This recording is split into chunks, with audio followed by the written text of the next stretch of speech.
Hello everyone, welcome to Mr. Burns' Storytime, and today we're going to read chapter 8 of The Witches by Roald Dahl and illustrated by Quentin Blake.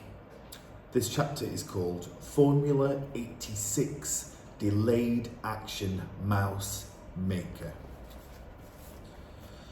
Children are revolting, screamed the Grand High Witch. We will wipe them all away. We will scrub them off the face of the earth. We will flush them down the drain.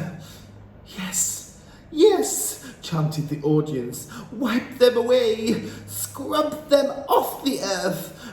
Flush them down the drain. Children are foul and filthy, thundered the Grand High Witch. They are, chorused the English witches. They are foul and filthy. Children are dirty and stinky, screamed the Grand High Witch. Dirty and stinky, cried the audience, getting more and more worked up. Children are smelling of dog droppings, screeched the High Witch. Pooh, cried the audience. Pooh, pooh, pooh.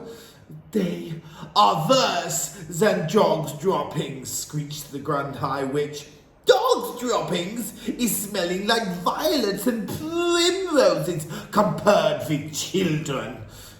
Violets and primroses, chanted the audience. They were clapping and cheering. Almost every word was spoken from the platform. The speaker seemed to have them completely under her spell. To talk about children is making me sick, screamed the Grand High Witch. I am feeling sick even thinking about them. Fetch me a basin. The Grand High Witch paused and glared at the mass of eager faces in the audience. They waited, wanting more. So now, barked the Grand High Witch, so now I am having a plan. I am having a giganticus plan for getting rid of every single child in the whole of England. The witches gasped. They gaped, they turned and gave each other ghoulish grins of excitement. Yes, thundered the Grand High Witch, we shall fish them and swallow them, and we shall make them disappear, every single smelly little brat in England, in one stroke. Whoopee, cried the witches, clapping their hands. Oh, you are brilliant. Oh, your grandness. You are fantabulous. Shut up and listen, snapped the Grand High Witch. Listen very carefully. And let us not be having any more muck-ups. The audience leaned forward, eager to learn how this magic was going to be performed. Each and every one of you, thundered the Grand High Witch, is to go back to your hometowns immediately and resign from your jobs. Resign, give notice, retire. We will, they cried. We will resign from our jobs. And after you have resigned from your jobs, the Grand High Witch went on, each and every one of you will be going out and you will be buying. She paused. What will we be buying? They cried. Tell us, O brilliant one, what is it we shall be buying? Sweet shops, shouted the Grand High Witch. Sweet shops, they cried. We are going to buy sweet shops. What a frumptuous wheeze. Each of you will be buying for herself a sweet shop. You will be buying the very best and most respectable sweet shops in England. We will, they answered. Their dreadful voices were like a chorus of dentist drills all grinding away together. I am wanting no happeny, crummy little tobacco-selling newspaper sweet shops, shouted the Grand High Witch. I am wanting you to get only the best shops filled up high with piles and piles of luscious sweets and tasty chocks. The best, they cried. We shall buy the best sweet shops in town. You will be having no trouble in getting what you want, shouted the Grand High Witch, because you will be offering 4 times as much as a shop is worth, and nobody is refusing an offer like that.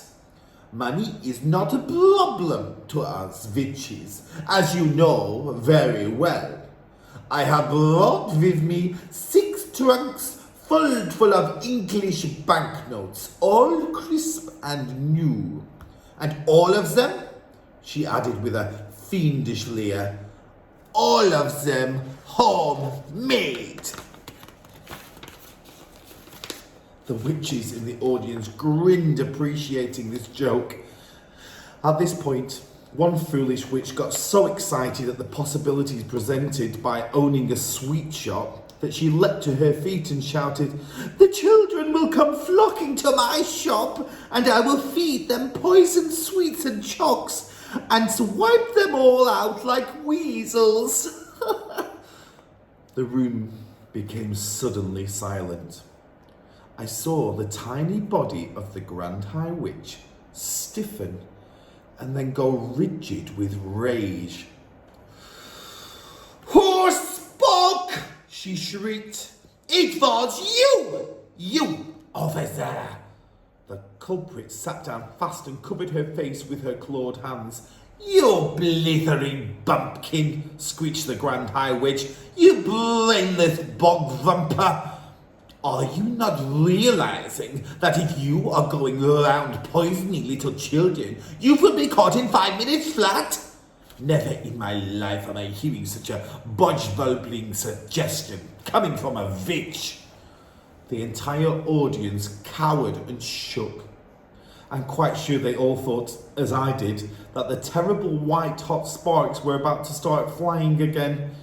Curiously enough, they didn't.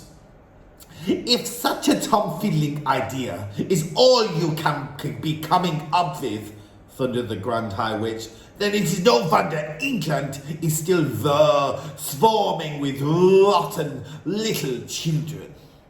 There was another silence. The Grand High Witch glared at the witches in the audience. "Do you not know," she shouted at them, "that we witches are working only with magic?" "We know, Your Grand Highness," they all answered. "Of course we know."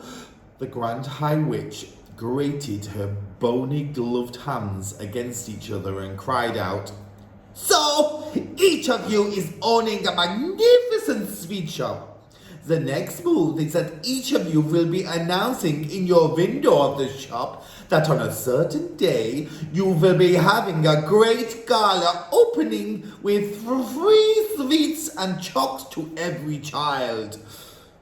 "That will bring them in, the greedy little brutes," cried the audience. "They'll be fighting to get through the doors." "Next," continued the Grand High Witch, "you will prepare yourselves for this great gala opening by filling every choc and every sweet in your shop with my very latest and greatest magic formula. This is known as Formula 86, Delayed Action Mouse Maker. Delayed Action Mouse Maker, they chanted. "She's done it again. Her grandness has concocted yet another of her wondrous magic child killers. How do we make it? Oh, brilliant one." "Exercise patience," answered the Grand High Witch. "First, I am explaining to you how my Formula 86 Delayed Action Mouse Maker is working. Listen carefully." "We are listening," cried the audience, who were now jumping up and down in their chairs with excitement. Delayed action mouse maker is a green liquid, explained the Grand High Witch, and one droplet in each chalk or sweet will be quite enough. So here is what happens. Child eats chalk, which has it in delayed action mouse maker liquid. Child goes home feeling fine.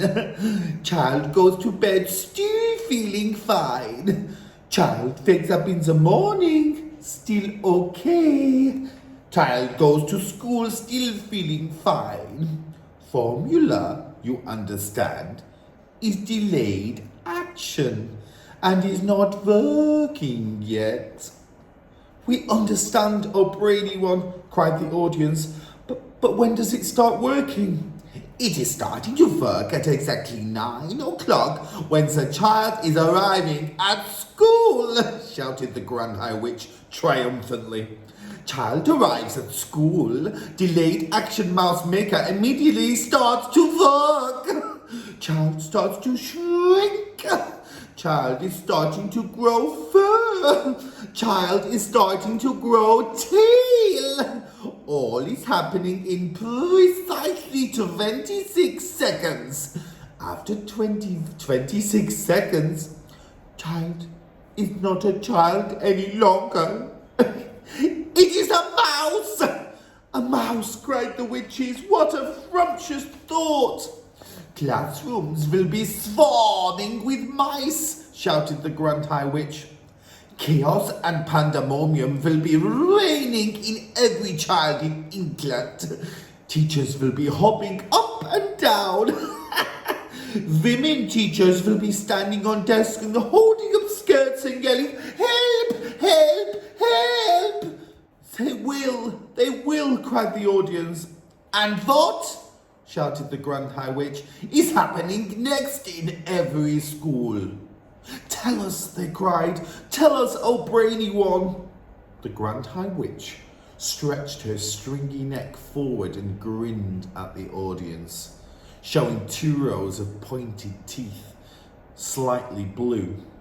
She raised her voice louder than ever and shouted, "Mouse traps is coming out!" "Mouse traps!" cried the witches. "And cheese!" shouted the Grand High Witch. Teachers is all rushing and running out and getting mouse traps and baiting them with cheese and putting them all down over the school. Mice is nibbling cheese. Mouse traps is going off all over school. Mouse traps is going snappity snap, and mouse heads is rolling across the floors like marbles all over England. In every school in England, noise of snapping mouse traps will be heard. At this point, the disgusting old Grand High Witch began to do a sort of witch's dance up and down the platform, stamping her feet and clapping her hands. The entire audience joined in the clapping and the foot stamping. They were making such a tremendous racket that I thought surely Mr. Stringer would hear it and come banging at the door. But he didn't. Then, above all the noise, I heard the voice of the Grand High Witch screaming out some sort of an awful, gloating song. "Down with children, do them in, boil their bones and fry their skin. Bish them, squish them, bash them, mash them, break them, shake them, slash them, smash them. Offer chalks with magic powder. Say it up, then say it louder. Cram them full of sticky eats. Send them home still guzzling sweets. And in the morning, little fools go marching off to separate schools. A girl feels sick and goes all pale. She yells, 'Hey, look, I've grown a tail.' A boy who's standing next to her screams, 'Help, I think I'm growing fur.' Another shouts, 'We look like freaks.' the whiskers growing on our cheeks. A boy who was extremely tall cries out, "What's wrong? I'm growing small." For tiny legs begin to sprout from everybody round about. And all at once, all in twice, there are no children, only mice. In every school is mice galore, running around the schoolroom floor. And all the poor demented teachers is yelling, "Hey, who are these creatures?" They stand upon the desks and shout, "Get out, you filthy mice, get out! Will someone fetch some mouse traps, please? And don't forget to bring some cheese." Now mouse traps come, and every trap goes snippety and snippety snap. The mouse traps have a powerful spring. The springs go crack and snap and ping. Is lovely noise for us to hear, is music to a witch's ear. Dead mice is every place around, piled 2 feet deep upon the ground. The teachers searching left and right, but not a single child in sight. The teachers cry, "What's going on? Oh, here have all the children gone." It's 9:30, and as a rule, they're never late as this for school. Poor teachers don't know what to do. Some sit and read, and just a few amuse themselves throughout the day by sweeping all the mice away. And all its witches shout, "Hooray!" And that's the end of that chapter.